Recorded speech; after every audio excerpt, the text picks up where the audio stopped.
اللہ اکبر۔ مولانا میرا آپ سے دو سوال ہے۔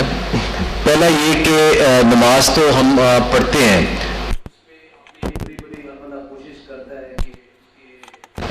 جو فہم ہے اس کا بھی خیال رکھے، لیکن عام طور پہ اس میں بہت زیادہ کوشش نہیں ہوتی، تو اس کے بعد جو دعا مانگتے ہیں تو دعا میں بھی عام طور پہ یہی ہوتا ہے کہ قرآن آیات پڑھ کے لوگ بس کر دیتے ہیں۔ کیا دعا اپنی زبان میں مانگنے میں کوئی حرج تو نہیں، کیا مانگنی ہی اپنی زبان میں چاہیے؟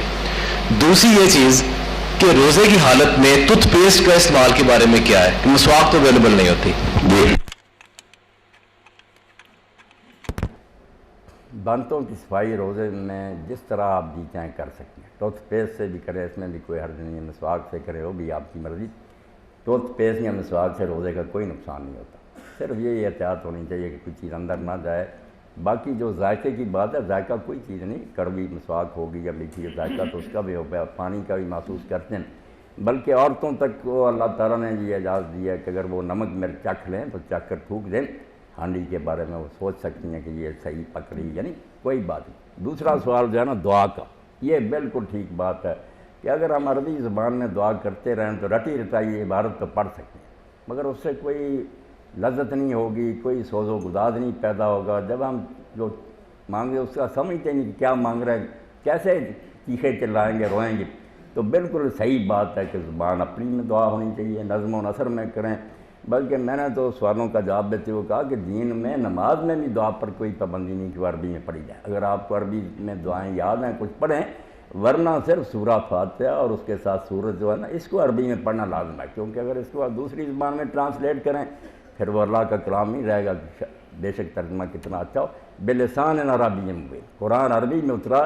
اس کے علاوہ آپ بالکل مطمئن ہیں، اب امام ابو حنیفہ رحمۃ اللہ علیہ سے کون بڑا فقیہ اعظم ہوگا، وہ کہتے ہیں باقی ساری نماز جو ہے وہ اپنی زبان میں آپ پڑھیں تو دین کو اس پر کوئی اعتراض نہیں۔ اور اہل حدیث علماء میں سے ابن حزم ہوئے اسپین میں، ظاہری کہلاتے ہیں علم اللہ، وہ کہتے ہیں کہیں دین میں نہیں آیا کہ نمازی اپنی زبان میں دعا نہ کرے، وہ نماز میں بھی دعائیں کر سکتا ہے۔ اور دو موقع تو مس نہیں کرنے چاہیے، ایسے موقع ہیں نماز میں کہ اگر آپ ان کو اپنا لیں انشاءاللہ نماز بھی جاندار ہو جائے گی، آپ کو لطف آئے گا۔ ایک سجدہ، رسول کریم علیہ السلام فرماتے ہیں اقرب ما یکون العبد من ربہ وہو ساجد، بندہ اپنے رب کے سب سے زیادہ قریب اس وقت ہوتا جب وہ سجدے میں سر رکھتا ہے۔ ظاہر بات ہے یہ بھی تعظیم ہے، جھکنا بھی، مگر سر درد اس نے زمین پر رکھ دیا، اس سے آگے تو کوئی تعظیم، انتہا درجے کی تعظیم ہے۔ فَلْيَجْتَهِدْ فِي الدُّعَاء، حضور نے فرمایا اب وہ پورا زور لگا دے دعا کرنے، فَكَامِلٌ أَن يُسْتَجَابَ لَهُ، گارنٹی دی اللہ نے کہ وہ دعا میں ضرور قبول۔ یہ تو کسی کے پاؤں پڑھ کر مانگنے والی بات ہے۔ ایک سجدہ اور ایک آخری تشہد جو ہے کہ آپ اتحیات پڑھیں، درود شریف پڑھیں، وہاں پھر حضور نے فرمایا فَلْيَتَخَيَّرْ مِنَ الدُّعَاءِ مَا عَجَبَ، اب اس کو جتنی دعائیں اچھی لگتی ہیں وہ کرے۔ ہم نے بچپن میں چھوٹی سی نماز جو ہے اس میں یاد کر یا رب اجعلنی مقیم الصلاۃ، ہمارے ذہن میں ہے کہ یہی نماز کی دعا ہے، اس لیے یہ جلدی پڑھ کر ختم کر دیتے۔ حالانکہ آپ حیران ہوں گے کہ یہ نماز کی دعا ہے ہی نہیں، پڑھنا حرام نہیں، ابراہیم علیہ السلام کی دعا نقل ہوئی مگر نماز میں نہیں۔ رسول کریم علیہ السلام نے اور بے شمار دعائیں کی ہیں، تو آپ بے فکر ہو کر جتنی جی چاہیں، ایک آدھا گھنٹہ لگے رہے، گھنٹہ لگے رہے نا، سلام اس وقت کیا، جیسے ابن قیم کہتے ہیں کہ کوئی شخص کسی حاکم سے ملنے جائے اس وقت تو بات نہ عرض کرے، جب السلام علیکم کہہ کر رخصت ہو جائے پھر پیچھے مڑ مڑ کے دیکھتا رہے، راوے لیتا رہے۔ نماز کے بعد دعا حیران، اور رسول کریم نے کبھی نہیں یہ ہاتھ اٹھا کر کی، ایک حدیث بھی نہیں ذخیرہ حدیث میں کسی گروہ کی آپ کھنگال لیں کہ آپ نے ہاتھ اٹھا، ضرورت ہی نہیں تھی۔ نماز میں اتنی دعائیں کی تھی، میں نے صرف 2 موقع بیان کریے ورنہ 7 ہیں، 7 موقعوں پر نماز کے اندر حضور نے دعا کی ہے۔ دعا کے لیے کہ نماز مقرر ہوئی کہ آئیں اپنے رب سے کر لیں باتیں جو کرنا چاہتے ہیں، تو عربی میں آپ کو یاد ہو پڑھیں، ورنہ میں گارنٹی دیتا ہوں جو آپ کی زبان ہے پنجابی، اردو، فارسی، انگریزی، کریں اسے دل لگا کر کریں، نماز میں جان پڑ جائے گی، آپ مانیں گے کہ آپ نماز کا مزہ آنا شروع کر۔ یہ رٹی رٹائی عبارت سے کیا ملتا، رسم پوری ہو جاتی، واقعی کچھ بھی نہیں ملتا۔ دعا اپنی زبان میں کریں میرے بھائی، بالکل ٹھیک۔ جی یہ ڈاکٹر طاہر صاحب نے جو کہا تھا پڑھا، کل میں نے بھی پڑھا، اخبار والے ساتھ ہی پھینک گیا تھے، جس میں ہے کہ یہ نفل پڑھو 27ویں رات کا اول تو لکھا کہ یہی مشہور ہے، پہلے تو یہ بات غلط ہے، ان کو کس نے بتایا کہ وہ 27ویں رات ہے، لوگوں نے اپنی طرف سے گڑھ لی، اور اس میں یہ بھی لکھا کہ امام ابو حنیفہ رحمۃ اللہ علیہ کہتے ہیں، حالانکہ امام ابو حنیفہ رحمۃ اللہ علیہ کے مسلک کا علم ہوتا تو ڈوب کر مر جاتے۔ امام صاحب تو کہتے ہیں یہ بھی گارنٹی نہیں کہ رمضان میں امام ابو حنیفہ کا پتہ کر دے، وہ تو کہتے ہیں پورے سال میں گھومتی ہیں۔ اور نیک لوگوں نے بیان کیا اولیاء اللہ نے، میں نے ان کی کتابیں پڑھی، کسی نے ربیع الاول میں دیکھا، کسی نے شعبان میں دیکھا، زیادہ وہ کہتے ہیں کہ رمضان میں آتی ہے، مگر دوسرے مہینوں میں ہم نے دیکھا۔ اس لیے امام صاحب رحمۃ اللہ علیہ کا تو مسئلہ یہ ہے کہ وہ سارے سال میں گردش کرتی ہے۔ اس سال جس سال قرآن نازل ہوا اس سال اس بائی چانس رمضان میں تھی، یہ نہیں آیا قرآن میں کہ وہیں رہتی ہے۔ وہ حضرت عبداللہ بن مسعود رضی اللہ عنہ کی روایت کو زیادہ بہتر سمجھ دیکھی، میں یقتم الحول اس سے لیلۃ القدر، جو سارا سال تہجد پڑھتا ہے لیلۃ القدر مل جاتی، اس میں یہ وہ رات۔ امام ابو حنیفہ کو بھائی یہ آپ صرف یہ پرچوں پر لکھ دیتے ہیں اور کوئی نفل نہیں اس رات میں، جتنے لکھے نا وہاں کہ یہ پڑھو اس میں یہ بالکل جعلی، جیسے ڈاکٹر صاحب کہہ رہے ہیں کہ ملاوٹ ہوگی، بالکل ملاوٹ۔ اور اس پر ایک پوری کتاب ہمارے ہندوستان میں بہت بڑے عالم ہوئے، نوجوانی میں فوت ہو گئے 40 سال کی، مگر جو کام اس نے کیا نا حیرت، ہر علم پر ایسی اونچی کتابیں لکھی ہیں نا کہ آدمی کہتا ہے اتنی چھوٹی عمر میں اللہ تعالیٰ نے۔ مولانا عبدالعزیز لکھنوی رحمۃ اللہ، تو ان کی ایک کتاب ہے الآثار المرفوعہ فی الاحادیث الموضوعہ، اسی پر لکھی ہے کہ یہ دنوں کی ہے نا، جو آپ دیکھیں گے غنیۃ الطالبین ہے، امام غزالی کی احیاء لکھے، سوموار کے یہ نفل ہیں، رات کے دن کے یہ ہیں، منگل کے یہ ہیں، ہفتہ بھر کے، پھر مہینوں کے لکھے ہیں، انہوں نے سب پر لکھی ہے 150-200 صفحے کی، کہ ان میں سے ایک بھی صحیح نہیں، یہ سب جھوٹی باتیں ہیں۔ نہ رسول اللہ نے کیا، انہوں نے یہ بھی سوال اٹھایا کہ اگر کہے یار اتنے بڑے بڑے عالم اور بزرگ جو تھے بے خبر تھے، نہیں، انہوں نے کہا لکل فن رجال، ہر فن کے ماہر الگ ہوتے ہیں، کیمسٹری کا عالم الگ ہے، فزکس کا الگ ہے، اسی طرح حدیث کے عالم الگ ہیں۔ فقہ کے عالموں کی بھی یہ حالت ہے کہ فقہ کی کتابوں میں ایسی حدیثوں کا حوالہ دے دیتے ہیں جو تلاش کرنے سے علماء کو ملی نہیں، ذخیرہ حدیث میں نام و نشانی، ان کا میدان نہیں ہے، یہ محدثین کا میدان ہے کہ انہوں نے حدیثوں کو پرکھا ہے، ایک ایک کی جانچ پڑتال کی ہے۔ اس لیے یہ نوافل وغیرہ جو نا کئی بہنیں بیاہ شروع کریں گے اور پڑھیں، بالکل جعلی، کوئی نئی بات نہیں، وہی تہجد ہے۔ اور اللہ کے رسول علیہ السلام نے جو اللہ تعالیٰ کا فضل بیان فرمایا، اس کے بعد بھی اگر کوئی لیلۃ القدر کے لیے نہ تڑپے تو میں سمجھتا ہوں اس کی کوتاہی نہیں۔ رسول کریم علیہ السلام نے فرمایا اگر عشاء کی نماز جماعت سے پڑھ لینا، جا کر سو رہا ہے، اللہ تعالیٰ فرشتوں کو حکم دیتا کہ لکھ دو آدھی رات کے لیے جاگتا رہا، اور اگر اس نے فجر بھی پڑھ لی ساری رات جاگنے کے ساتھ۔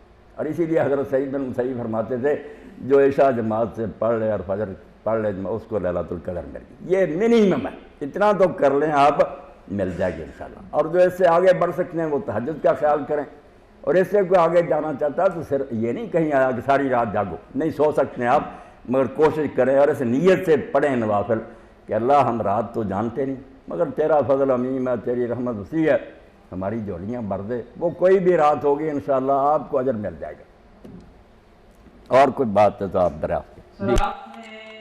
عرض کیا کہ آپ صلی اللہ علیہ وسلم بہت زیادہ عفو درگزر کا مظاہرہ کرتے تھے، ایک تو اللہ تعالیٰ کی ان کو مدد حاصل تھی، دوسرا یہ کہ آج کل ہمارے انسان کی نیچر ہے کہ اگر کوئی وہ ظلم کرتا ہے، اگر آپ اس کو معاف کرتے ہیں تو وہ اور زیادہ بڑھے گا، تو اس کے لیے آپ کیا فرماتے ہیں؟ آیا اس کو روکنا چاہیے یا معاف کر دینا چاہیے؟ اگر معاف نہیں کرتے تو یہ انسانی نیچر ہے کہ وہ اور زیادہ حدیں کراس کرے گا اور بہت زیادہ نقصان پہنچے گا۔ بہت اچھا سوال اٹھانے، آپ یہ جان لیں کہ دین جو ہے نا یہ حکمت پر مبنی ہے، بالکل وزڈم اور لاجک پر، اس میں کوئی غلط بات نہیں ہے۔ قرآن بھی القرآن الحکیم ہے، اللہ بھی حکیم ہے، اس لیے وہ بے دانشی کا حکم نہیں دے سکتا۔ دین کیا، حکمت کیا، توازن کیا، بیلنس، یہ ٹھیک بات میرے بھائی نے بتائی۔ اگر عفو بھی آدمی کرتا جائے نا، معاف کرتا جائے، غلط نتیجہ بھی پیدا ہو سکتا ہے کہ وہ مجرم دلیر ہو جائیں، بعض ہی نہ ہے جو وہ کہیں یہ تو بیوقوف لوگ ہیں معاف کر ہی دیتے ہیں، اس سے کام جائے گا بے۔ اور اگر انتقام ہی لیتے چلے جائیں اس سے بھی اصلاح نہیں ہو سکتی۔ ان دونوں کو بیلنس رکھنا جو ہے نا، کہاں معاف کرنا بہتر ہے، کہاں سزا دینا مناسب ہے۔ جہاں معاف کرنے کا ذکر قرآن مجید نے کہا نا، قرآن بہت معجز کتاب ہے، اس کا کوئی شوشہ زائد نہیں۔ فمن عفا و اصلح، اگر کسی نے معاف کیا اور معاف کرنے سے اس کو ٹھیک کر لیا، وہ آدمی درست ہو گیا، پھر تو اجر ہے۔ اور اگر اس نے بے موقع کیا تو عفو بے جا سر دیے خون حیات۔ اقبال کہتا ہے بے موقع معاف کرنے سے بھی رگوں میں خون سرد ہو جاتا، آدمی بے غیرت ہو جاتا۔ جہاں غصے کا موقع ہو وہاں غصہ بھی کر رہا ہے، دین اس کے خلاف نہیں ہے۔ اللہ نے جگہ جگہ بتایا کہ اگر سزا دینا ہی مناسب ہو تو سزا ہی دینی چاہیے، اور ایسے مرحلے بھی آئیں کہ حضور نے معاف نہیں کیا۔ یہی فتح مکہ دیکھیں نا، رول آف لا، مکہ فتح ہوا، پہلا کیس جو حضور کی خدمت میں پیش ہوا وہ فاطمہ کا، فاطمہ مخزومیہ، ابو جہل کا خاندان، خالد بن ولید کا خاندان، یہ بنو مخزوم تھے۔ اور رسول کریم علیہ السلام کی دادی عبد المطلب کی کئی بیویاں تھیں، مگر عبداللہ، ابو طالب اور زبیر، یہ ان تینوں کی والدہ فاطمہ ہی تھا اس کا نام، وہ ان کی بیٹی تھی، بنو مخزوم تھی، اور مکے کے سردار تھے، سب سے بڑا نمبرداروں کا خاندان یہی تھا۔ اب ان کی بیٹی پر چوری کا مقدمہ ثابت ہو گیا۔ حضور کی خدمت میں جب مقدمہ پیش ہوا تو آپ نے فرمایا ہاتھ کاٹو۔ وہ سارے جو تھے پریشان ہوئے کہ ہماری بچی کا ہاتھ کٹ گیا تو ہم تو جیتے ہی مر گئے، ساری زندگی یہ دھبا لگ جائے۔ کہا کسی سے سفارش کرانی چاہیے۔ اب انہوں نے کہا سفارش کون کرے، رسول کریم علیہ السلام سے کہنے کی ضرورت کون کرے؟ تو اس موقع پر بھی دیکھیں، نہ علی کو ڈھونڈا، نہ حسن حسین کو ڈھونڈا، غلام زادے کو ڈھونڈا جو مسجد بیت اللہ میں گیا تھا، اسامہ بن زید، اس کے والد کو حضور نے اپنا بیٹا بنایا ہوا تھا پرانے دستور کے مطابق۔ اور حدیث پاک میں آتا ہے کہ ایک ران پر آپ حسن کو بٹھاتے تھے، ایک پر اسامہ کو، بالکل اپنے نواسے کی طرح اس کو جانتے تھے، دعائیں کرتے تھے، اللہ میں ان سے محبت کرتا ہوں تو بھی کر۔ اسامہ سے نوجوان، ان سے لوگوں نے کہا کہ آپ حضور سے کہیں کہ جو تاوان چاہتے ہیں نا لگا دیں، ہم رقم ادا کریں، ہاتھ نہ کاٹیں۔ انہوں نے حضور صلی اللہ علیہ وسلم سے کہا تو آپ اتنے غصے میں آئے کہ کبھی اتنا ناراض نہیں دیکھے گا۔ لوگوں کو جمع کیا، خطبہ دیا، اور آپ نے فرمایا تم سے پہلے جو امتیں برباد ہوئی نا ان کی بربادی کا سبب یہی تھا کہ کسی کمزور اور غریب آدمی نے جرم کیا تو قانون حرکت میں آ گیا، قاضی بھی بیٹھ گئے اور جج نے فیصلہ سنایا، اور اگر کوئی بڑا آدمی آیا گرفت میں اس کے لیے قانون بدل دیا، رعایت نکال دی۔ اس سے تو برباد ہوئی کہ عدل نہیں رہا، قانون کی حکمرانی نہیں رہی، قانون ممکنات بن گئے۔ اور اس وقت ایک ایسا جملہ فرمایا، یہ معاف کرنے کا موقع نہیں تھا، حد اللہ کا معاملہ تھا، یہ آپ کا کوئی ذاتی کیس تو نہیں تھا، اللہ کا قانون تھا، اس کا کیس تھا، قرآن نے کہا تھا ہاتھ کاٹو۔ رسول کریم علیہ السلام نے اس وقت ایسی بات کی جو نظام عدل میں، انصاف کی دنیا میں بے نظیر جملہ۔ آپ نے فرمایا اگر آج فاطمہ بنت محمد نے چوری کی ہوتی میں اس کا ہاتھ بھی کاٹ دیتا، تو میں اس فاطمہ کے لیے پھر میری بیٹی نے جو جنت کی عورتوں کی سردار وہ بھی چور ہوتی، ہاتھ اس کا بھی کر دیتا۔ تو ٹھیک ہے بات میرے بھائی، دین ہے حکمت مبنی، جو حکم بھی آپ دیکھیں گے نا غصے کے وقت غصے کا بھی حکم دیتا، معاف کرنا اگر مناسب سمجھا جائے اس کا بھی حکم دیتا۔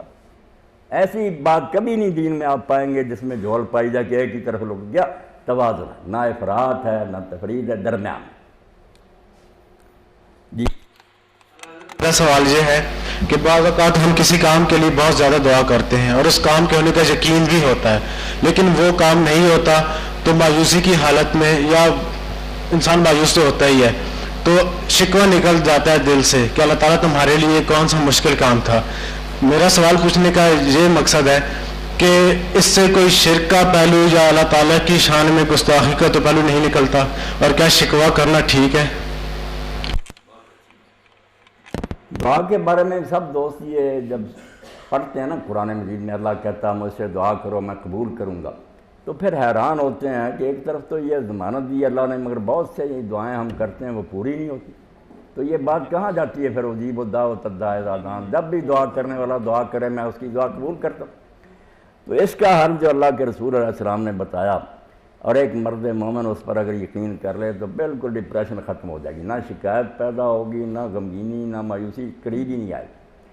آپ نے فرمایا جب تم دعا کرتے ہو نا تو یہ تو سمجھو ہی نہ کہ دعا قبول نہیں، یہ تو اللہ تعالیٰ کی شان میں گستاخی اور بدل نہیں، دعا قبول ہوگی، مگر وہ کس شکل میں ہوئی؟ اگر ہم ڈکٹیشن دیں اللہ کو کہ یہ ہم نے کہا یہی کر، یہ دعا نہیں ہے، یہ تو حکم جاری کرنے والی بات ہے، ہم نے مانگا ہے، اب اس پر کیا کارروائی ہوتی ہے؟ فرمایا تینوں میں سے ایک کارروائی ہوگی، بالکل وہ دعا قبول ہوگی، ضائع نہیں گئی، یا وہی شے آپ کو ملے گی خواہ دیر سے ملے، آپ جلد باز نہ ہو۔ اور رسول کریم علیہ السلام نے فرمایا کئی دعائیں تو اسی لیے رہ جاتی ہیں کہ جب قبولیت کا وقت آتا آدمی اکتا کر مانگنا چھوڑ دیتا، اللہ کہتا ہے یستاد ہے تو جلد باز بن گیا، جا جلدی سے اگر کوئی کرتا اس سے کام کرا لے، دعا کرتے ہی رہنا چاہیے۔ یا فرمایا کہ اگر وہ چیز مناسب نہیں، ہم تو مانگتے ہیں، جیسے عیسیٰ علیہ السلام کہتے ہیں کہ بچہ ماں سے مانگتا سانپ وہ نہیں دیتی، مچھلی دے گی سانپ نہیں دے گی، ہم نادان ہیں، نہیں جانتے کہ آئندہ یہ چیز ہمارے لیے اچھی ہوگی اور آج ہی مانگتے ہیں۔ کئی لوگ ہیں جو بعد میں نے دیکھ کہتے ہیں اس سے تو بہتر تھا ہمارے گھر میں بٹا پیدا ہو جائے، اتنا ستاتے ہیں، تو کیا فائدہ ہے؟ آپ حکم نہ لگائیں، اللہ اگر وہ چیز مناسب نہیں نا تو یقین رکھیں اس کے عوض میں یا کوئی بہتر چیز اور دے گا جو آپ نے نہیں مانگی، یا ایسی مصیبت اور تکلیف جو آپ کے مقدر میں تھی اس دعا کی برکت سے وہ ٹال دی، آپ سمجھتے رہے نہیں قبول ہوئی ہوگی۔ اور تیسری شکل یہ ہے کہ اس دنیا میں اگر نہیں مناسب ماننا اس دعا کو تو اللہ تعالیٰ اس کو پینڈنگ رکھ دے، فائل اپنے پاس رکھتا، اور قیامت کا دن ہوگا نا تو کہا جائے گا کہ لوگوں یہ تمہاری درخواستیں ہیں دنیا میں قبول کرنا نہیں مناسب آج کے لیے میں نے رکھی ہیں، یہ جنت ہے، اس کی جو نعمت اس دعا کے عوض میں چاہتے ہو نا، تو رسول کریم علیہ السلام نے فرمایا جن کی یہاں قبول ہوئی نا اس دنیا میں وہ سارے حسرت کریں گے کاش ہماری قبول نہ ہوتی، وہ تو فانی دنیا سے یار رہ گئی چیزیں، مزہ تو آج تھا۔ اس لیے میرے بھائی آپ بالکل نہ پریشان ہو، یہ بدظنی اور بدگمانی اپنے ذہن میں پیدا نہیں، شیطان کا وار ہے، وہ قابو کرنا چاہے مایوس ہو جائیں شکوے کریں، نہیں، اللہ کسی حال میں غلط نہیں کرے۔ اللہ جس کو ہم مانتے نا، رسول کریم علیہ السلام نے فرمایا صبح اور شام 100 مرتبہ اگر کوئی پڑھتا ہے تو اس کے گناہ بخشے جائے، چھوٹا سا جملہ سبحان اللہ و بحمدہ۔ آپ پڑھے لکھے لوگ ہیں، تھیالوجی کی ساری کتابیں پڑھیں، علم الہیات جو ہے نا پوری قوموں کا اللہ کے پڑھ دیں، ان 2 جملوں سے آگے کچھ بھی سبحان اللہ۔ عیب کی بات اللہ میں نہیں ہوگی، جس چیز سے کوئی نقص نکلے نا یہ تو ظالم ہوا بے رحم ہوا اس نے، وہ نہیں ہو، وہ آپ کی فہم کی غلطی ہے، اللہ میں وہ نہیں ہو سکتی۔ اللہ تو نام ہی اس شخصیت کا سبحان اللہ جس میں عیب اور خامی کی بات نہیں ہوگی، خامی جس میں نکلا ہے نا وہ اللہ نے، وہ آپ کا اپنا کوئی ذہنی مفروضہ وبحمدہ، اور ہر خوبی اس میں موجود ہے، عیب کوئی نہیں ہوگا، خوبیاں ساری ہوں گی، یہ ہے اللہ کی ڈیفینیشن۔ جب یہ مان لے پھر اعتراض کیسے پیدا ہوگا؟ آدمی اپنی عقل کا ماتم کرے گا کہ میں کوتا فہمی سے اگر نہیں سمجھ سکتا تو یہ میری نادانی ہے۔ اور اس کے لیے اللہ تعالیٰ نے قرآن مجید میں حضرت موسیٰ علیہ السلام اور حضرت خضر علیہ السلام کا واقعہ بیان کیا۔ اس قصے کی بھی حقیقی روح یہ ہے کہ تم کیا سمجھے کہ میری سلطنت کے معاملے، موسیٰ علیہ السلام کلیم اللہ تھے، مجھ سے ہم کلام ہوتے تھے، 3 ہی واقعے اس کے سامنے ایسے ہوئے کہ وہ چیخ اٹھے کہ بچہ مار دیا، دیواریں مرا دی، یہ کشتی توڑ دی، کچھ پلے نہیں ان کے پڑا۔ بعد میں خضر علیہ السلام نے بتایا کہ یہ اللہ کے حکم سے کیا اور اس میں راز یہ ہے، پھر وہ بھی مان گئے۔ تو سطح پر جو کچھ ہم دیکھتے ہیں نا وہ اصل میں نہیں ہوتا، طے میں موتی ہیں، ہم صرف سمندر کا تلاطم دیکھتے ہیں، لہریں، نیچے جو موتی پرورش پا رہے ہیں نا کارخانہ کوئی، ہم ان سے واقف نہیں ہوتے، اس لیے اعتراض کرتے ہیں۔ مومن کو اعتراض نہیں کرنا چاہیے، وہ سبحان اللہ و بحمدہ پر یقین کرے اور کہے میں نہیں سمجھ سکتا تو میری بہتری ہے، اللہ جو کچھ کرتا ٹھیک ہے، بیدہ الخیر، اس کے ہاتھ میں اچھائی ہے، غلطی ہے۔ یہ ایمان ہے جس سے پھر آدمی نا سدا بہار گلاب کی طرح کھلا رہتا ہے، وہ نہیں غمگین ہوتا، وہ نفس مطمئنہ کہ غم کی حالت میں بھی حضور مطمئن، فتح کے موقع پر بھی مطمئن۔ تو اللہ نصیب کرے، ہونا یہ چاہیے، اللہ کو جو مانتا ہے اس کے اندر پھر شکایت نہیں پیدا ہونی۔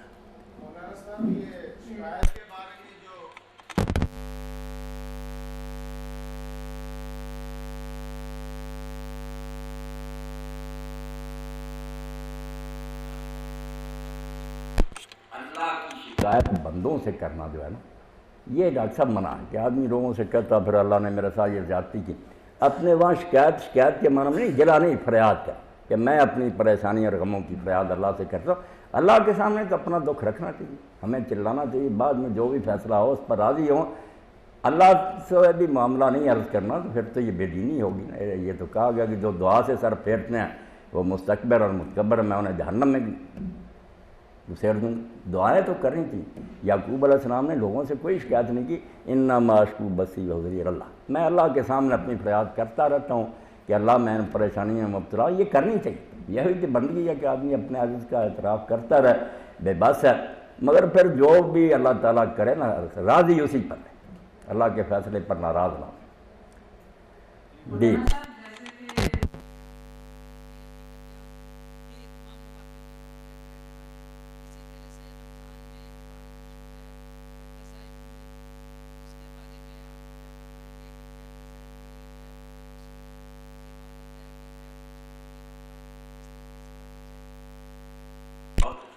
قضائے عمری بھی ایک نماز ہے کہ رمضان المبارک کا آخری جمعہ اس دن لوگ 20 رکعتیں پڑھتے ہیں، 17 رکعتیں فرضوں کی بنتی ہیں، 5 نمازوں کی اور 3 وتر پڑھ لیتے ہیں، اور اس سے سمجھتے ہیں کہ پوری عمر میں جتنی نمازیں چھوٹی ہیں نا وہ اس سے بس وہ ان کی تلافی ہو جاتی ہے، قضائے عمری کہتے ہیں، اس کے ثواب بھی بیان کرتے ہیں۔ تو بالکل اچھا کیا ڈاکٹر صاحب نے، آپ حضرات نے بھی توجہ فرمائی، یہ جعلی چیزوں کے بارے میں نا ضرور سمجھ آتی ہے۔ تو وہی مولانا عبدالعلی رحمۃ اللہ علیہ مثال بھی اسی کی دی ہے انہوں نے کہ ہدایہ کی اتنی اونچی شرح ہے نہایا. انہوں نے یہ روایت لکھی اور کہا کہ اس طرح پڑھو. کہتے ہیں دیکھیں صاحب نہایا سے کوئی پوچھے کہ دنیا جہان کا ذخیرہ حدیث کا کنگالو کہیں ہے یہ قضائے عمری؟ کہاں سے نکالیے؟ نام و نشان تک نہیں، جعلی کریے. بالکل بناوٹی بات ہے. ایک نماز بھی اس طرح نہیں سر سے اتر سکتی، جتنی چھوٹی ہیں یا وہ پڑھیں. اور ایک بات میری آپ سن لیں، یہ تکلف کی ضرورت نہیں. جب سے آدمی نے توبہ کیا نا اس کو ہدایت ہوگی، اس کو پچھلی نمازیں پڑھنے کی ضرورت نہیں. جیسے کافر مسلم ہوتا نا، نہیں پڑھی کوئی بات نہیں، اللہ اتنا سخت گیر نہیں اور نہ بے رحم ہے کہ وہ کہے کہ پچھلی پڑھو. جب سے آپ نے شروع کر دی ہے، اللہ کی توفیق سے آپ پختہ رہیں، سنت اور نفل پڑھتے رہیں، ان فرضوں کی کمی پوری ہو جائے گی. پچھلی قضا کرنے کی دین میں کوئی ہدایت نہیں ہے، نہ حکم ہے. اس تنگی میں مبتلا نہیں ہونا چاہیے. اور یہ قضاء عمری بالکل جعلی، سرے سے کسی حدیث میں ذکر نہیں، خام خواہ لکھ دیا کہ حدیث. جی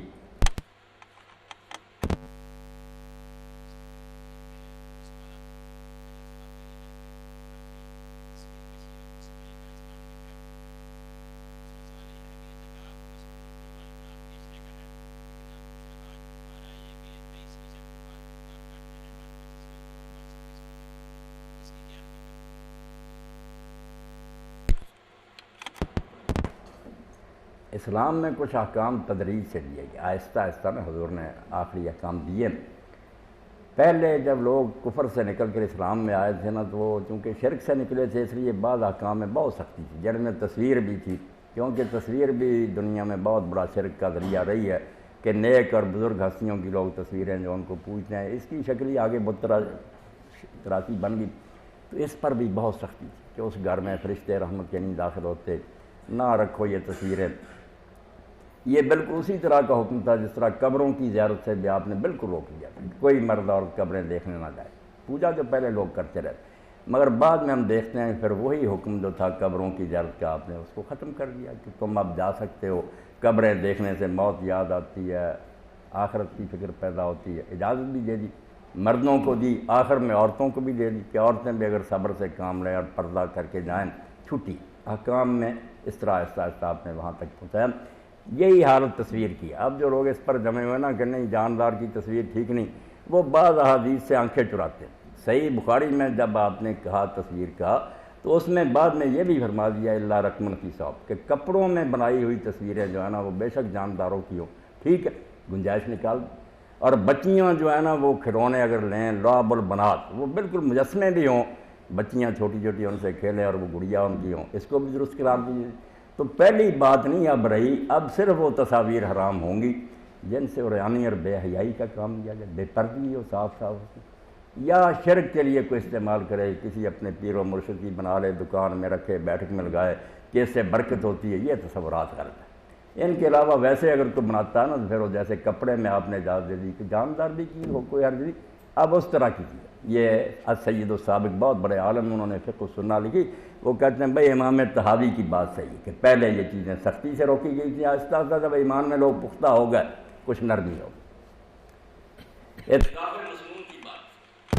تو اعتکاف عبادت تو بہت بڑی ہے کہ آدمی گھر در چھوڑے، اپنے اہل و عیال سے الگ ہو، مسجد میں جا کر ڈیرا لگا لے. یہ سارے سال میں بھی آپ کر سکتے ہیں، نفلی اعتکاف بھی آپ کر سکتے ہیں، جب موقع ملے آپ مسجد میں بیٹھ سکتے ہیں.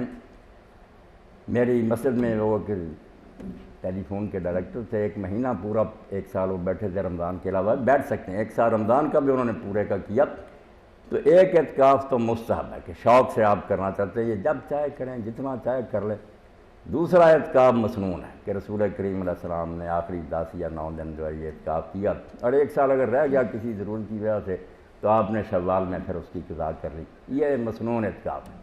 ایک واجب اعتکاف بھی ہوتا ہے کہ جیسے اور چیزوں کی منت آپ مان سکتے ہیں کہ میں اتنے نفل پڑھوں گا، اتنی خیرات کروں گا، اس طرح اگر کوئی شخص منت مان لے کہ اللہ میرا یہ کام کرے تو میں اتنے دن اعتکاف کروں، وہ پھر واجب ہو جاتا ہے، وہ تو لازم ہے نا، پورا کرنا ہی پڑتا. یہ مسنون جو اس کا ثواب اگر کوئی نہیں بیٹھتا گناہ نہیں، وہ واجب جو ہے نظر ہے وہ تو پوری کرنی پڑتی. تو تھوڑے دنوں کا اعتکاف جو کر سکتے ہیں لوگ، انہیں بھی اس سے محروم نہیں رہنا چاہیے. یہ تو بہت اچھا ہے نا کہ وہ 10 دن ہی بیٹھے، مگر اگر کسی شخص کو اتنی توفیق نہیں، اس کی ضروریات ایسی ہیں تو 1 آدھ دن 2-3 دن بھی بیٹھ جائے تو محروم نہیں رہ گیا انشاءاللہ. اتنے دنوں کا تو اس کو اجر ملے گا، کم از کم 1 دن کا ہونا چاہیے.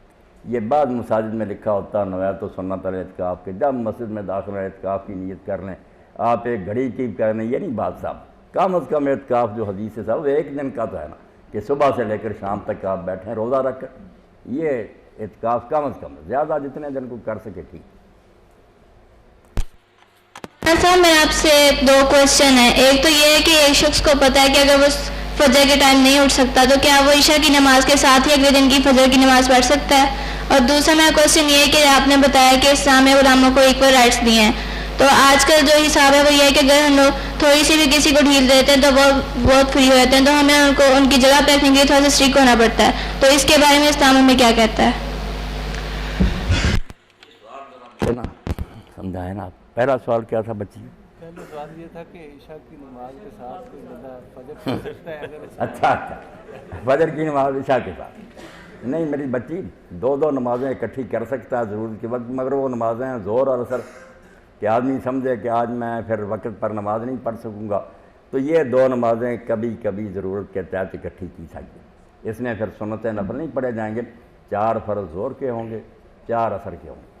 یہ آپ سارے حضرات اس سے باخبر ہونا چاہیے نا آپ کو، کبھی ہوتا کہ آپ اپنی مصروفیت میں ایسے اگر لیٹ کر لیں آپ ظہر کو عصر کے وقت لے جائیں وہ بھی جائز ہے، جمع تاخیر ہے، اور جو عصر کو پہلے لے آئیں یہ آپ اپنے حالات کے مطابق فیصلہ کر سکتے ہیں کہ ضائع نہیں ہونی چاہیے نماز، وقت کے اندر پڑھ لینی چاہیے۔ تو ان دونوں نمازوں کا وقت دن ڈالنے سے لے کر مغرب تک مشترک ہو جاتا، پھر ایک رکعت اکٹھا ہو جاتا، جب بھی آپ پڑھ لیں گے 4 فرض ہو جائے کبھی کبھی۔ یہی حال مغرب اور عشاء کا، کئی لوگ ہیں جو بیچارے پھر عشاء سے رہ جاتے ہیں، ایسا نہ کریں، اگر وہ تھکاوٹ محسوس کرتے ہیں یا سمجھتے ہیں کہ رہ جائے گی، وہ مغرب کے ساتھ پڑھ لیں، یہ قضا کرنے سے بہتر ہے۔ مغرب جب پڑھی 3 فرض ساتھ ہی 4 عشاء کے پڑھیں، یہ جمع کر لینا سنت ہے کبھی کبھی، مگر یہ جو ہے نا کہ فجر کو اتنا لیٹ کرنا یا عشاء کے ساتھ ہی پڑھ لینا یہ کوئی نہیں طریقہ، اکٹھی یہ 2 نمازیں ہو سکتی۔ باقی اگر کوئی سویا رہ جائے، خواہ مخواہ تو عادت نہیں بنانی چاہیے، مگر سویا رہ جائے تو اللہ کا دین کتنا مہربان ہے۔ رسول کریم علیہ السلام نے فرمایا 2 آدمی جو ہیں یہ وقت کے بعد بھی نماز پڑھیں تو قضا نہیں ادا ہی ہے اور انہیں کوئی گناہ نہیں ہوتا۔ ان میں سے ایک سویا ہوا کہ سویا رہ گیا، جب جاگا اسی وقت فوراً اٹھ کر نماز پڑھ لی، پھر نہیں کہ زور کے ساتھ پڑھیں گے، نہیں، جب جاگا 1 منٹ کی دیر نہ کریں، وہی آپ کا وقت ہے فجر کا، ادا ہوگی، اب نہیں لیٹ کرنے کا۔ سوئے کو اجازت ہے کہ وقت کے بعد اگر جاگا ہی پڑھ سکتا ہے۔ ایک وہ شخص ہے جس کو نسیان ہو گیا، بھول ہی گیا کہ نماز جو ہے میں نے پڑھنی، بعد میں یاد آیا کہ میری نماز رہتی۔ یہ 2 آدمی ہیں جن کو وقت کے بعد نماز پڑھنے کا حق ہے۔ باقی جو ہم قضا کرتے ہیں نا جانتے بوجھتے جاگتے ہوئے، اس کی کوئی دین میں گنجائش نہیں، پھر وقت نہیں رہتا، وہ مجرم ہو جاتا، پھر اللہ سے معاملات اسے بخشے یا نہ بخشے، اس کی بجائے اکٹھی پڑھ وہ ہو سکتا۔ کوئی وجہ بھی نہیں، آپ سارے حضرات یہ میرے اہل علم ساتھی ہیں دین میں، جس سے وہ کہے اس لیے میں نماز نہیں پڑھ سکتا۔ آپ بس میں بیٹھے ہوئے وضو نہیں کر سکتے، اتر کر تیمم بھی نہیں کر سکتے، پاک مٹی نہیں، آپ جب وقت ہو جائے نا میری بات سن لیں، حوالے میں بن کچھ کی اللہ اکبر کر، وہیں بیٹھے جن کو بس جا رہی ہے وقت پر 2 رکعتیں پڑھ لینا، وہ بعد کی قضا نماز سے 1000 درجہ بہتر۔ قضا کہاں گئی، کیوں وقت گزارا تھا؟ کوئی بہانہ نہیں کہ اس لیے میں نہیں کر سکا، وقت پر جس طریقہ سے آپ پڑھ سکتے ہیں ادا کر، کھڑے ہو کر پڑھ سکتے ہیں، بیٹھے ہیں قبلہ رخ ہو سکتے ہیں، نہیں ہو سکتے، اللہ ساری پابندیاں ہٹا لیتا، مگر یہ کہتا وقت پر ہونی چاہیے، وقت کے بعد کوئی بات نہیں۔ مولانا صاحب ایسی نماز کو بعد میں ریپیٹ کرنا پڑے گا جب آپ صحیح حالت میں آ جائیں گے؟ نہیں میری بہن کوئی نہیں اپنی، جس فتق اللہ مستطاعت، اس وقت جو آپ کے بس میں تھا نا آپ نے کر دیا، ہو گیا، کوئی اللہ تعالیٰ دوبارہ نہیں وہ پڑھوائے گا۔ کتنی دین میں آسانی، اب بھی جو لوگ نہیں پڑھتے وہ بہانہ نہیں کر سکتے کہ دین کی یہ جو پابندی تھی اس لیے نہیں پڑھ سکے، پڑھ لیکن فجر کے بعد اگر آپ پڑھ سکتے۔ اس کے لیے ایک حوالہ بھی دے دیں کہ کس طرح اس کہ کوئی آدمی بائی چانس ہوا، ان کی عادت تھی۔ یہ کون سے وہ صحابی تھے جن کے بارے میں خبیث لوگوں نے میں نے عائشہ رضی اللہ کی تہمت لگائی، صفوان ان کا نام تھا۔ صفوان بن معطل کی بیوی حضور کی خدمت میں پیش ہوئی، اس نے کہا یا رسول اللہ اس نے کبھی وقت پر نماز فجر نہیں پڑھی، سورج نکلنے کے بعد پڑھتا، مجھے نماز نہیں پڑھنے دیتا، روزے نہیں رکھنے دیتا۔ آپ نے کہا صفوان یہ کیا کہتی؟ انہوں نے کہا یا رسول اللہ جہاں تک نماز کی بات ہے میں ہی نہیں صرف ہمارا پورا قبیلہ سارا دن اونٹ ہانکتے ہیں، ان پر پانی لا کے لاتے ہیں، لوگوں کے گھروں میں پانی مہیا کرتے ہیں، تھک جاتے ہیں۔ ہمیں جاگ ہی نہ صبح سورج نکلنے کے بعد آتی، فرمایا پڑھ لیا کوئی بات۔ دوسری بات کہ نماز نہیں پڑھنے دیتا، اس نے کہا یا رسول اللہ 5 وقت کی نماز میں نہیں روکتا، میں بھی پڑھتا۔ یہ ایک ایک رکعت میں کئی کی صورتیں ملاتی ہیں، اور کوئی کام نہیں، صرف یہی ہے کہ صورتیں لمبی کرو۔ حضور نے فرمایا ہر رکعت میں ایک صورت کافی ہے، نہ ملایا کرو، ایک ہی صورت ملایا کرو۔ روزوں کا اس نے کہا فرض روزوں کی یا رسول اللہ بات نہیں، نفلی روزے رکھتی رہے۔ آپ دیکھتے ہیں میں جوان ہوں، خامد ہوں، گھر میں موجود ہوں، میں اس کے روزے دیکھتا رہا ہوں۔ حضور نے فرمایا آئندہ کوئی عورت جب اس کا خامد گھر پر موجود ہو، نفلی روزہ اس کی اجازت کے بعد بغیر نہیں رکھ سکتے۔ کیسا دین ہے، بالکل وزڈم پر مبنی ہے، یہاں کوئی بات بے دانشی کی نہیں۔ جب آپ محسوس کریں کہ یہ تو بیکنی کی بات ہوتی ہے، وہ بیان کرنے والے کا قصور ہوگا، اللہ کے دین میں غلط بات کبھی نہیں ہو سکتی۔ سر میرا سوال جو ہے روزے کی افطاری کے بارے میں ہے جی۔ آج کل 3 سورسز ہیں جن کی بنیاد پر لوگ جو ہے روزہ افطار کرتے ہیں۔ ایک تو اذان سن کے کرتے ہیں، دوسرا کیلنڈرز چھپے ہوئے ہیں ان پہ ٹائمنگز لکھی ہوئی ہیں، تیسرا سائرن ہے۔ تو ان تینوں کے ٹائمنگز جو ہیں وہ ڈیفرنٹ ہیں، اذان پہلے ہو جاتی ہے یا کیلنڈر کا ٹائم ڈیفرنٹ ہوتا ہے یا سائرن بعد میں ہوتا ہے یا پہلے ہو جاتا ہے۔ تو اس میں سے بہترین طریقہ کون سا ہے افطاری کا، کس پہ افطاری کرنی چاہیے؟ سائرن تو خیر اذان کے ساتھ ہی ہونا چاہیے، وہ تو ایک ہی وقت ہونا چاہیے نا، لوگ جو ہیں بعد میں جو کرتے رہتے۔ صحیح اعلان تو ہے اذان کہ جب وقت ہو جائے نا، وہ آپ لوگوں کے پاس ٹائم ٹیبل بنے ہوئے ہیں، سارے آرات رسم بتاتے ہیں کہ سورج اتنے منٹ اتنے سیکنڈ پر غروب ہوگا۔ جب وہ وقت ہو جائے نا تو ان علماء حضرات کو بھی لوگوں کی حالت پر رحم کھانا چاہیے کہ کھاتے پیتے رہتے ہیں، 5-10 منٹ بعد اذانیں دیتے ہیں، کیسی بےہودگی ہے۔ یا کیا دیتے ہیں وقت ہو گیا، بھائی کس نے آپ کو کہا وقت ہو گیا؟ یہ اعلان کہاں سے نکالیں؟ آپ اذان دیں، لوگ سمجھ لیں گے کہ وقت ہو گیا۔ صبح بھی کرتے رہتے ہیں، آپ اب کھانا پینا بند کر دیں، وقت ہو گیا۔ یہ سب بدعت ہے، ناجائز بات۔ آپ اذان کہنا شروع کریں، اذان ہے اسلام میں علامت کے لوگ سنیں، بڑے اللہ کا حکم آ گیا رک دو، اور یہی اعلان کریں۔ تو شام کو صحیح وقت پر اگر اذان ہو تو ٹھیک ہے، ورنہ آپ کے پاس اگر ٹائم ٹیبل ہے نا جہاں بتایا گیا کہ سورج غروب ہو گیا، آپ بلا جھجک روزہ کھول دیں، نہ سائرن دیکھیں نہ ان کی اذانیں دیکھیں، وقت ہو گیا۔ اللہ کے رسول علیہ السلام نے فرمایا دیکھیں نا، اللہ ایک طرف تو ہمیں کہتا حکم کی اطاعت کہ کھانے پینے سے رکے رہو، اور جب وقت ہو جاتا تو کہتا کھاؤ، اگر ہم نہیں کھاتے ناراض ہوتا۔ اب وہ عبادی علیہ آجر فتح، فرمایا جو جلدی کر کے شروع کریں گے نا کھانا، وہ بندے مجھے پیارے۔ جو بڑے بنیں گے نہیں ہمیں اب بھوک نہیں، بھائی تم نے لالچ دکھانا ہے، اللہ کہہ رہا کہ لالچ کرو، کھاؤ میرا کھانا، دسترخوان اس نے بچھایا۔ تو جب وقت ہو جائے پھر میرے بھائی آپ کوئی انتظار نہ کریں، ٹائم ٹیبل کو صحیح ہو، اس کو احتیاطاً دیکھ لیں کہ گھڑی میں شاید 1 آدھ منٹ کا فرق ہوگا۔ بھائی یہ جو لوگ دیر سے اذانیں دیتے ہیں بالکل غلط کریں۔ شیخ میرا آپ سے سوال ہے، پہلا تو نماز تسبیح کے حوالے سے ہے کہ اس کی کیا حیثیت ہے، اور دوسرا کہ جس طریقے سے آپ نے بدعت کے حوالے سے بات کی ہے، آج کل ختم قرآن کے حوالے سے کافی پروگرام چل رہے ہیں، اس کے بعد وہ شیرینی تقسیم کی جاتی ہے یا تحائف دیے جاتے ہیں، ان کے بارے میں کیا حکم ہے؟ صلاۃ تسبیح جو ہے نا تو اتنی زیادہ ثابت ہے جتنی اہمیت اس کو لوگوں نے دی ہے۔ اشتہار چھپ رہے ہیں، لوگ اکٹھے ہو کر باجماعت پڑھتے ہیں، عورتیں بھی پڑھتی ہیں، اتنا ثبوت نہیں ہے اس کا، کمزور ہیں ساری روایتیں، مگر مل جل کر کچھ جان پڑ جاتی، تھوڑی بہت اصلیت معلوم ہوتی ہے۔ باقی اس کے لیے جماعت بالکل بدعت ہے، جو جماعت کرتے ہیں نا لوگ، مرد پڑھاتے ہیں یا عورتیں بھی پڑھاتی ہیں، بالکل غلط ہے۔ یہ تنہا عبادت کرنے کی ہے، ہر شخص اپنے اپنے طور پر یہ کرے۔ جماعت کا وجود کوئی نہیں، نہ رسول اللہ نے کی، نہ صحابہ نے، نہ اماموں نے بتائی۔ جماعت کا سلسلہ تو روکنا چاہیے، جو میری بہن پڑھنا چاہتی ہے اپنی تنہائی میں پڑھ لے، مرد بھی جب جی چاہے پڑھ لے، 4 رکھتے ہیں، بہتر 2 کر کے پڑھنا، 2 پڑھیں سلام پھیر دیں، بے شک ذرا ٹہل لیں، کوئی کھا پی لیں، کوئی بات نہیں، دوبارہ 2 شروع کر لیں، 2 الگ پڑھنا زیادہ سنت کے مطابق ہے۔ آپ نے نوافل اور سنتوں کے لیے یہی کہا صلاۃ اللیل والنہار مثنی مثنی، کہ فرضوں کے علاوہ جتنی نمازیں پڑھو نا 2 شروع کیا کرو، درود شریف اتحیات پڑھا ختم، پھر 2 شروع کریں، زیادہ صحیح ہے۔ اور طریقہ اس کا جیسے یہ لوگ لکھ دیتے ہیں نا، کل وہ ڈاکٹر صاحب سے اشتہار کر کے اس میں بھی لکھا تھا، اپنے مسلک کو ترجیح دیتے ہیں، حدیث کو نہیں دیتے۔ میں صلاۃ التسبیح پڑھنی تو اس طرح پڑھو جس طرح حدیث میں آیا۔ یہ چونکہ 2 سجدوں کے بعد بیٹھتے نہیں، جلسہ استراحت نہیں کرتے عموماً لوگ، سجدے 2 کی اٹھ جاتے ہیں پہلی رکعت میں، اس لیے انہوں نے اس کا حل یہ کیا کہ کھڑے کھڑے 25 مرتبہ پڑھ لیتے، 15 مرتبہ سرا کے بعد الحمد شریف سے پہلے، اور پھر سورت ختم کی 10 مرتبہ، 25 ہو گیا۔ پھر ہر جگہ 10 پڑھتے جاتے ہیں، واقعی وہ پھر دوسرے سجدے میں 75 ہو جاتی، مگر یہ طریقہ غلط ہو گیا۔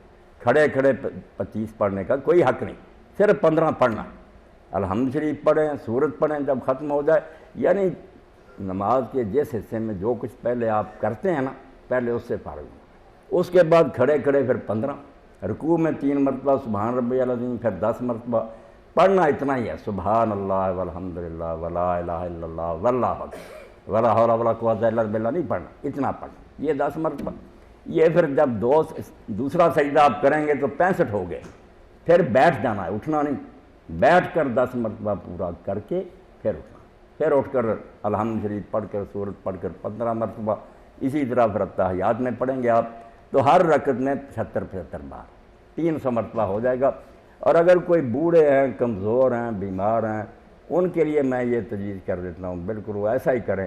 اگر اتنے لمبے سجدے رکوع ان سے نہیں ہو سکتے تو نماز کی 4 رکعتیں پڑھ لیں 2 کر کے، بعد میں تسبیح ہاتھ میں لیں اور 300 مرتبہ یہ پڑھیں آرام سے بیٹھ کر، انشاءاللہ اللہ کا فضل انہیں نصیب ہو جائے گا۔ اگر کھڑے نہیں نہ ہو سکتے، مشکل ہے اتنی دیر سجدے میں رکوع میں، آپ بالکل کر لیں، اس کی اجازت ہے، تسبیح ضرور کریں، کیونکہ رسول کریم علیہ السلام نے فرمایا قرآن کے بعد اللہ تعالیٰ کو سب سے پیارے کلمے جو ہے نا انسان کی زبان سے جو نکلتے وہ یہ 4 ہی، سبحان اللہ والحمدللہ ولا الہ الا اللہ واللہ اکبر، ان سے بہتر کلمہ حضور نے فرمایا کوئی نہیں، جو تم بولتے ہو قرآن کو چھوڑ دو، احب الکلام اللہ، سب سے یہ پیارے، یہ جتنا پڑھا جائے اتنا ہی بہتر ہے، آگے پیچھے بھی آپ پڑھیں، کثرت کریں۔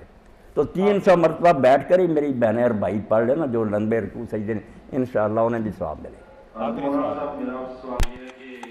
تہجد کی نماز پڑھنے کے لیے کیا عشاء کی نماز کے بعد سونا لازمی ہے یا نہیں؟ سونا لازمی نہیں میرے بھائی، جب 4 رکعت عشاء اور 2 سنت ہم پڑھ لیتے ہیں نا، پھر جس نماز کا وقت شروع ہو جاتا ہے نا، اس کا اصل نام ہے قیام اللیل، کہ رات کھڑے ہو کر اللہ کے سامنے نوافل پڑھ، یہ 11 ہیں۔ اگر کوئی شخص سمجھے کہ میں پچھلے وقت نہیں اٹھ سکتا، نیند کا غلبہ یا سستی ہو جائے گی، تو سارا سال بھی وہ عشاء کے ساتھ پڑھ سکتا ہے، بالکل اس کو قیام اللیل کا ثواب ملے گا۔ 11 رکعتیں پڑھ لے، درمیانی رات میں جا کر پڑھے، یہ بہت اچھا ہے اس سے، اور اگر آخری تیسرے حصے میں پڑھے افضل وہ ہے، مگر جائز ہے عشاء کی 2 سنتوں کے بعد فجر تک اس کا وقت ہے۔ اب یہ سو کر اٹھ کر پڑھیں تو عربی میں چونکہ حدود کہتے ہیں نیند کو، تہجد کا معنی نیند توڑنا، نماز وہی رہ گی قیام اللیل، مگر یہ ایک نام اس کے ساتھ اور بڑھ گیا کہ نیند توڑ کر اٹھے تہجد، پہلے ہی پڑھ لیں گے تو ناجائز نہیں، اگر جاگتے ہی رہیں آپ کسی میٹنگ میں شریک ہے پڑھ لیں، سارا وقتی ہے رات پوری اس کے لیے، اس کو بھی 2 رکعتیں مولانا، 2 رکعت بالکل ایک وتر اکیلا پڑھنا ہے۔ صحیح تو یہی ہے ڈاکٹر صاحب کہ 3 وتر بھی ایک سلام سے نہیں پڑھنے، جیسے اہل حدیث حضرات پڑھتے ہیں کہ تینوں اکٹھے درمیان میں تشہد نہیں بیٹھتے، دوسرے لوگ مغرب کی طرح پڑھتے ہیں 2 تشہدوں سے، یہ ثابت نہیں۔ ثابت تو جو ہے نا کہ 2 الگ پڑھو، 1 رکعت الگ شروع کرو، جیسے حرمین میں ہوتا، صحیح حدیث سے تو صحابہ کے عمل سے تو یہ ثابت کہ 3 پڑھ لیں، 2 شروع کر لیں، اتحیات درود شریف پڑھ کر سلام کہہ دیں، پھر اٹھ کر 1 رکعت شروع کریں سبحانک اللہ سے، وہ اکیلی جو ہے اس کا الگ سلام کریں، اس کو وہ شفا ہو جاتا ہے جوڑا، یہ وتر تاک، صحیح طریقہ تو یہ ہے۔ مولانا صاحب یہ جمعے کی 2 رکعتوں کے بعد جو سنتیں ہیں وہ 4 پڑھتے ہیں، کوئی کہتا ہے 2 پڑھو، 4 اگر پڑھنی ہے تو مسجد میں پڑھیں اور 2 پڑھنی ہے تو گھر جا کے پڑھیں، اس کے بارے میں آپ کیا فرماتے ہیں؟ یہ ٹھیک ہے بات، جیسے کئی لوگ 2 ہی سنتیں پڑھ کے چلا جاتے ہیں نا، زیادہ تر اہل حدیث حضرات ایسا کرتے ہیں، وہ نہیں تھی۔ مسجد میں جیسے ہمارے یہاں طریقہ ہے کہ وہاں ہی سنتیں پڑھ لیتے ہیں، اس کے لیے تو آپ نے صاف حکم فرمایا نا کہ من کان منکم مصلی بعد الجمعہ فلیصلی 4، 4 رکعتیں پڑھو جمعہ کی نماز کے بعد۔ یہ ٹھیک ہے، حدیث سے ثابت ہوتا ہے کہ اگر آپ گھر چلے جاتے تھے مسجد میں نہیں پڑھتے تھے، اور بہتر تو ہے کہ ہم بھی ایسا ہی کریں کہ پہلی سنتیں گھر پڑھ کر جائیں، گھر وضو کریں، پھر بعد والی گھر آ کر پڑھیں۔ حضور نے فرمایا اپنے گھروں کو بھی نماز میں سے حصہ دو، نور ہوگا، برکت ہوگی، مگر ہم نہیں کرتے، مسجد میں جا کر وضو کرتے ہیں۔ حالانکہ حدیث پاک میں بڑی بشارت آئی ہے کہ اگر آدمی گھر سے وضو کر کے جائے، جو قدم وہ اٹھاتا ہر قدم پر اللہ تعالیٰ ایک گناہ معاف کرتا ہے، ایک درجہ بلند ہوتا ہے، ایک نیکی لکھی جاتی ہے، عمرے کی طرح کہ آپ اللہ کے گھر کی زیارت کی۔ حضور نے فرمایا یہ شاخیں ہیں، برانچیں ہیں بیت اللہ کی، ان کو بھی بیت اللہ کا کہ مسجدیں کوئی عمارت نہیں، اللہ کے گھر ہیں چھوٹے چھوٹے، ان کی طرف تم جاتے ہو۔ تو جیسے میزبان کے لیے لازم ہوتا کہ مہمان کی مہمان نوازی کرے، اللہ کے ذمہ ہو جاتا کہ میرے گھر مجھ سے ملنے آیا وہ تمہارا حق ادا کرے۔ تو گھر اگر پڑھ لیں پہلی بار پھر دو ہی، بعد میں پھر دو ہی سنتے ہیں۔ اگر گھر آ کر پڑھیں، مسجد میں پڑھیں تو صحیح پھر یہی کہ 4 پڑھیں، 2 کریں، یہ 2 رسول کریم، ہاں بہت اچھی بات، بہت اچھی، یہ وضاحت لے لینی تھی۔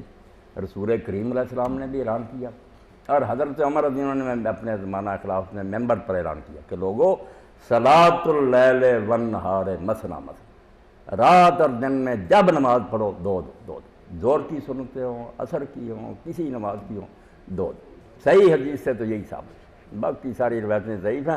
اگر کوئی ایسا کرے تو بہترین طریقہ جو ہے نا سنت کے مطابق اور صحابہ کے عمل وہی ہے کہ 2 پڑھے پھر 2 شروع کریں۔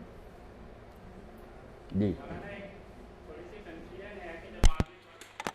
جی پوچھیں۔ جب آدمی قرآن پاک پڑھ رہا ہوتا ہے اس وقت اذان شروع ہو جاتی ہے، وہ تھوڑی دیر کے لیے رک جاتا ہے کہ چلو اذان سن لیتے ہیں، لیکن اب آج کل اذانیں اتنی ہوتی ہیں کہ ایک ختم ہوتی ہے، دوسری شروع ہو جاتی ہے، تیسری شروع ہو جاتی ہے، تو اس وقت کیا کرنا چاہیے؟ بالکل کیونکہ درمیان میں خاص طور پہ جب سیراب آیا ہوا، آپ نے بالکل ٹھیک کہا، اذانوں کا تو سیراب آیا ہوا، کیا کرے کوئی آدمی، کس کا جواب؟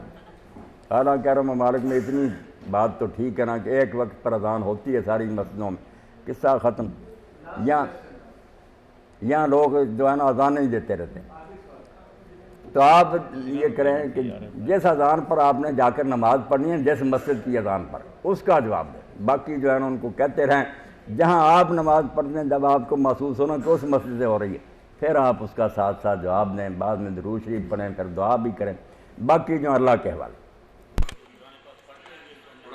پڑھتے ہوئے اگر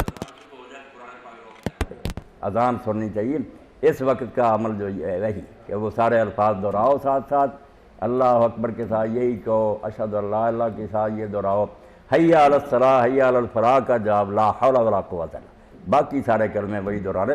یہ تو ایسے سمجھیں جیسے کہتے ہیں نا کہ قومی ترانہ ہونے لگا، گاڑیاں رک جائیں، سارے لوگ کھڑے ہو جائیں، ہونا تو یہی چاہیے تھا۔ امت مسلمان جب یہ ترانہ بلند ہوتا، جہاں جہاں تھے علماء نے یہی لکھا کہ وہاں قیام کے آدمی کو قدم بھی نہیں اٹھانا چاہیے، رک جائیں، کھڑے ہو کر سنیں، جواب دیں، پھر چلنا شروع کریں۔ مگر وہ دین کی جب سپیرٹ ختم ہو گئی، اب باتوں سے کیا بنتا، اندر سے مر چکے ہیں نا، کوئی عمل ہمارا جو ہے اس میں جان نہیں، رسمیں رہ گئی۔ یہ باتیں کرنا بھی حرام ہے جب اذان ہو رہی ہے؟ ہاں بالکل نہیں باتیں کرنی۔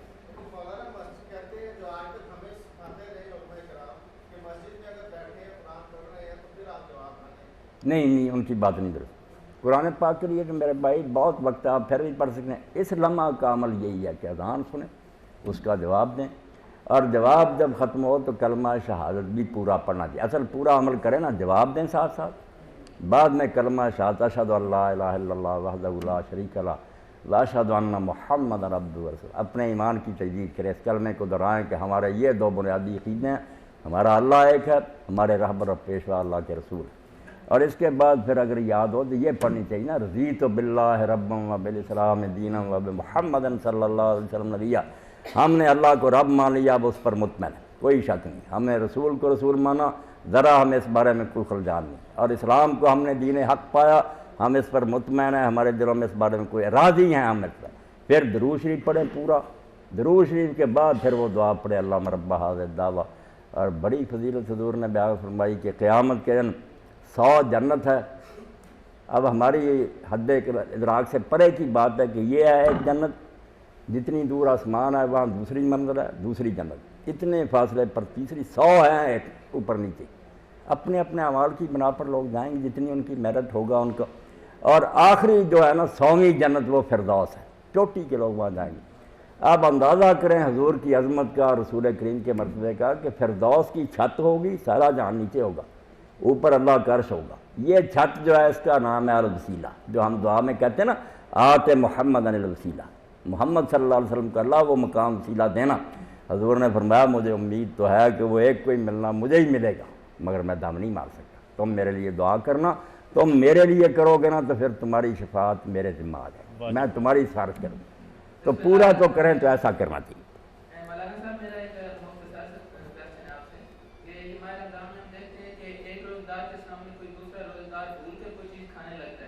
تو جو دوسرا روزدار تو وہ اسے فوراً ٹوک دیتا ہے کہ تم نہ کھاؤ، اسے منع کر دیتا ہے. اس کے بارے میں آپ کیا کہتے ہیں کہ اسے روکنا چاہیے یا اسے کھانا کھانے دینا چاہیے؟ نہیں، اگر وہ بول کر کھا رہا ہے روکنا چاہیے، اس کو بتا دیں کہ آپ غلطی کر رہے ہیں، مگر اس کا روزہ جو ہے اس کا کوئی حرج نہیں ہوا، اللہ نے اس کو خلاف تھا بھی دیا، روزہ بھی دیا. جی مولانا بہت شکریہ آپ کا، آپ تشریف لائے. میں آپ کا ختم قرآن یونیورسٹی کی طرف سے اور یونیورسٹی انتظامیہ کی طرف سے مشکور ہوں کہ آپ نے وقت لیا، تشریف لائے. اللہ تعالیٰ آپ کو اس کا اجر عظیم عطا فرمائے. سامعین آپ کے لیے بھی دعا کریں ہم کہ اللہ تعالیٰ آپ کا یہاں آنا، آپ کی حاضری کو قبول و منظور فرمائے اور ہمیں قرآن و سنت پہ صحیح معنوں میں عمل کرنے کی توفیق عطا فرمائے. آپ لوگ مولانا سے گزارش ہے کہ وہ دعا سے اس پروگرام کا اختتام فرمائیں. یہ صدیقی صاحب جب آپ شکریہ ادا کرتے ہیں تو میں شرمسار ہوتا ہوں. یہ تو میری غذا ہے، میں کیوں کہوں کہ آپ شکریہ ادا کریں. میں وہاں بھی جاتا ہوں 1.25 گھنٹہ، کالیں اتنی آتی ہیں نا کہ جب اٹھتے ہیں یہی کہہ کر کے کل میری بیان ہے بھائی. آپ بھی نمبر نوٹ کر لے کر چاہے شام کو 4:15 سے 5:15 تک نا فتاوی آن لائن 08011117777 اس نمبر پر آپ کریں. فون کال جو ہے نا فری ہے. ہاں تو رانا صاحب جب بھی چاہیں میرے بھائی بہنیں پوچھیں تو آپ دعا کریں میری صحت کی، مجھے آپ مشہور رکھیں نا، پوچھتے رہے. گھر میں بھی ٹیلی فون جاتے، میری یہ غذا بالکل اللہ مجھے اس کام پر لگا دیے. کتابیں پڑھنا اور اہل اسلام کی تسلی کرنا. غیر مسلم تک بھی آتے ہیں، میں کہتا ہوں بھائی دین کی ایک بات بھی تم غلط ثابت کر دو، ہم باپ دادے سے اس کو نہیں مانے، چھوڑ دیں. تو الحمدللہ مجھے خوشی ہے کہ آپ سارے ساتھی اکٹھے ہوتے ہیں. 0801155 ہاں 08011117777 یہ لکھ دینا چاہیے، لکھ دینا چاہیے. جب جی چاہے آپ فراخ دلی سے سوال کریں انشاءاللہ اسی وقت جواب دیتا ہوں. 777